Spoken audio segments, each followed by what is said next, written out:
Essa moça disse que ela não mora de graça na casa dos pais delas, que ela paga com a alma. E a gente vai entender aqui por que que ela diz isso, né?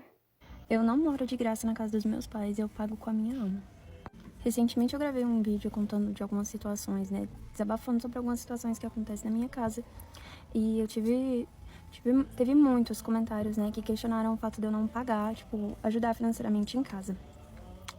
E, sinceramente, eu não me vejo na obrigação de ajudar financeiramente em casa. Eu tenho 19 anos e tudo bem que eu entendo, porque tem questão de que eu já sou de maior e tal, ter que pagar as coisas. Só que eu não me vejo na obrigação.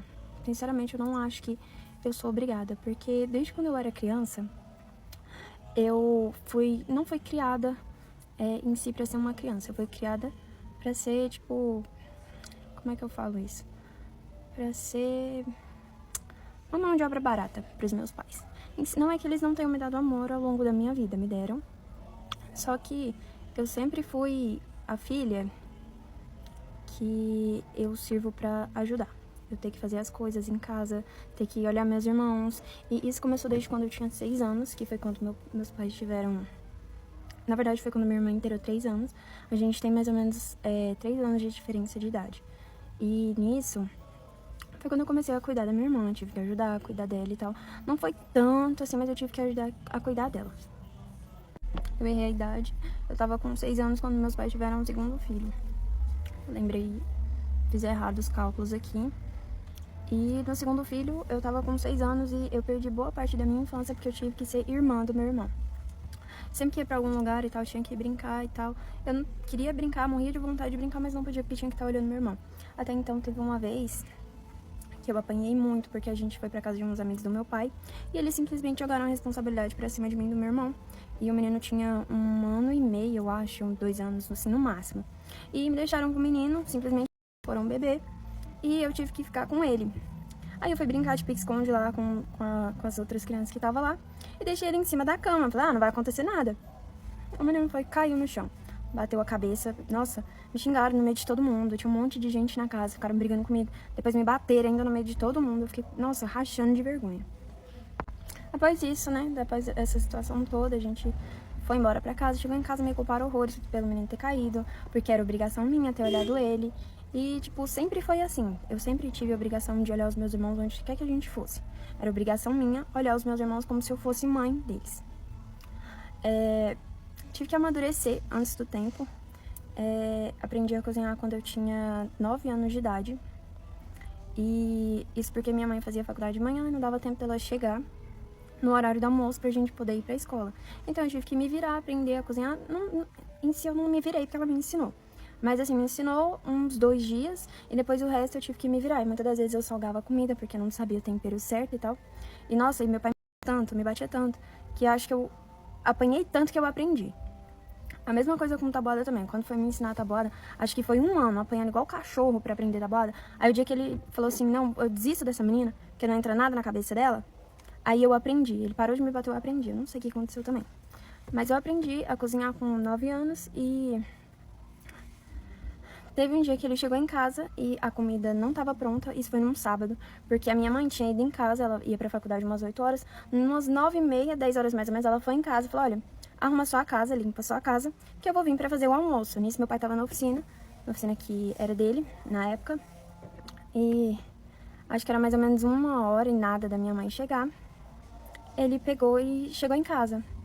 E nisso, meu celular tava no modo avião. Eu nem sabia, nem sei como é que esse celular foi parar no modo avião, que eu nem sabia o que era isso na época. Ele chegou em casa e não tinha almoço pronto. Minha mãe não falou nada pra ele, que ela falou que não era pra fazer almoço nesse dia, que ela ia chegar e ia fazer. Ela não falou nada pra ele, também não chegou pra fazer o almoço, não me avisou nada, nem tentou ir lá em casa, sei lá, falar, olha, faz aí a comida. Ruim do jeito que você faz, mas faz. Falou nada. Meu pai chegou em casa e abriu meu celular no meio. Pegou o celular assim. Não tem nada pra mostrar que jeito que era o celular. Ele pegou o celular assim e fez isso com o celular. Abriu o celular no meio. Depois disso eu fui ter celular, acho que eu tinha uns 13 anos. E nisso, ele me bateu também. Depois de quebrar meu celular, ainda apanhei ainda. Tipo assim, se tivesse quebrado só meu celular, tudo bem, já tava na bosta. O celular já tava meio capenga também. Então assim, se tivesse quebrado só o celular, tudo bem. Mas ainda me bateu, pelo amor de Deus. Quando eu tinha 6 anos, eu fui por um menino que era filho de um dos amigos do meu pai. E esse menino, quando ele abusou de mim, ele tinha 12 anos na época. E eu guardei isso durante anos, porque foi uma coisa que eu... Primeiro que eu não gostava de falar porque eu tinha medo. Tinha medo do meu pai me culpar, porque ele nunca me gostou muito, assim, de eu chegar perto de mim, desde quando eu era criança. Nunca deixou. E eu morria de medo de falar pra ele e ele bater em mim pela situação. Aí eu não falava nada. Aí quando eu tinha mais ou menos 12 anos, eu não lembro o que foi o contexto da situação, do que aconteceu. Eu só sei que eu contei pra ele a situação. E ele colocou a culpa em mim, do abuso. Ele falou, mas tem que ver isso aí, né, o que aconteceu, porque você também não é santa. Uma criança de 6 anos. Eu sempre fiquei no meio das brigas dele e da minha mãe. Porque muitas das vezes eles brigavam e eu sempre ficava no meio.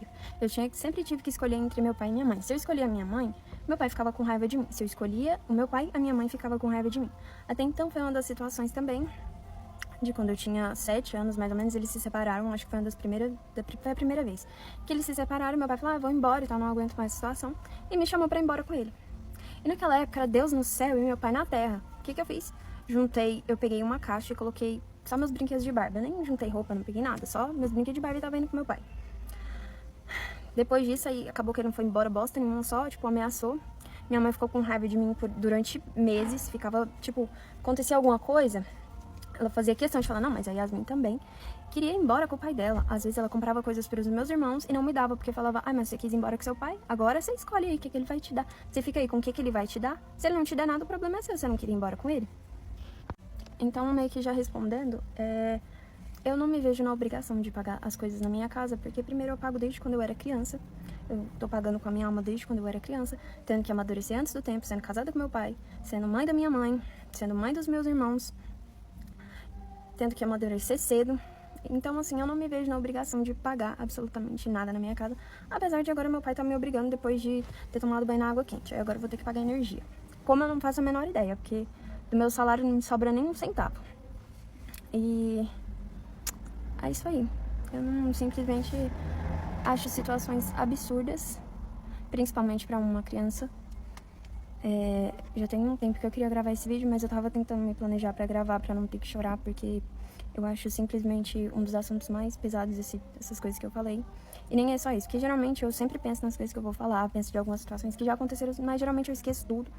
Tudo que eu queria falar eu já esqueço, então assim, eu falo do que geralmente eu consigo lembrar na hora. E é isso, pra quem tava me questionando sobre eu não pagar as coisas de casa, eu não vejo o porquê de eu pagar. Já que eu faço tanta coisa, eu tenho que ser esposa do meu pai, desde quando eu tinha 6 anos eu sou esposa dele, tendo que pegar as coisas dele. Acho que eu só não tenho relação com meu pai, porque de resto, se não tem roupa dele ir trabalhar, ele briga comigo. Se acontece alguma coisa, antes, quando eu trabalhava na oficina, era pior. Então, assim, sou esposa da minha mãe, mãe do meu pai, é isso aí. Isso é muito triste, né? Aconteceu essa situação dela desde nova, né? E os pais não ajudarem ela. Dar o suporte, o apoio que ela necessitou. Eu acho que ela amadureceu muito cedo e é uma mágoa, assim, um peso que ela carrega, assim, pro resto da vida dela, que ela vai carregar, né? E não passando pano pra ela em questão de ela não ajudar financeiramente os pais, mas eu acho que eu meio que entendo essa situação dela, né? Porque ela passou por muitas coisas e não é fácil você se manter forte psicologicamente e até se manter em casa também, né? Na casa dos pais, porque eu acho que outra pessoa em situação dela já tinha ido embora para poder não ficar na casa dos pais passando por tudo isso que ela passa ainda, né? Mas eu acho que cada um tem seu jeito de lidar com as situações e seguir em frente. Eu acho que os pais deveriam dar mais assistência e suporte para ela quando era mais nova, deveriam ter dado, né? Para ela não crescer com essa mágoa que ela tem, né? Não ter feito ela cuidar muito dos ramos dela cedo, ter feito ela fazer essas coisas quando ela era mais nova. Eu acho que ensinamento é normal, agora fazer isso como obrigação, como ela relatou aqui, né? Várias situações que aconteceram, é um ponto complicado. Comenta sua opinião, o que você achou. Esse foi o vídeo de hoje, é um prazer te ter aqui, até o próximo vídeo. Tchau!